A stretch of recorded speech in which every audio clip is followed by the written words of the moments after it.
Qu'est-ce que tu as envie de dire, Célia, à ceux qui te disent: «Ah non, mais c'est écrit comme ça, l'univers va tout arranger». Ok, bon bah l'univers c'est pas Deliveroo, c'est pas Uber Eats en fait, hein. Si t'attends sur ton canapé, il va jamais rien se passer, tu vois. Ça c'est sûr et certain. Moi je réponds à ça, bouge-toi, passe à l'action, passe à l'action.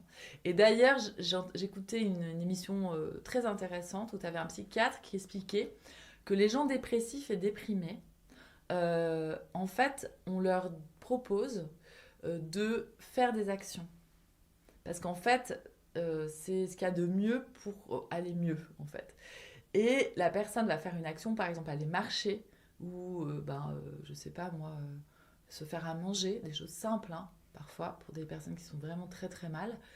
Et il expliquait que la personne disait après, ben ouais, mais ça me fait rien. Il n'y a pas de changement, je me sens toujours plus mal. Ok, mais c'est mieux que de rien faire.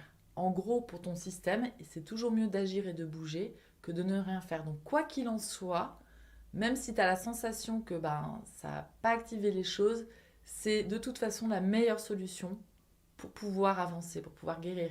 Et là, je parle de gens qui peuvent avoir des grosses difficultés émotionnelles, bon, qui ne sont pas après de mon domaine, qui sont du domaine psychiatrique.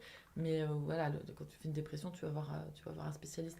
Mais en tous les cas, il dit la même chose, qu'il faut être dans l'action. Donc il faut donner aux gens des choses à faire. Et qu'en fait, c'est comme ça qu'on arrive à sortir du système.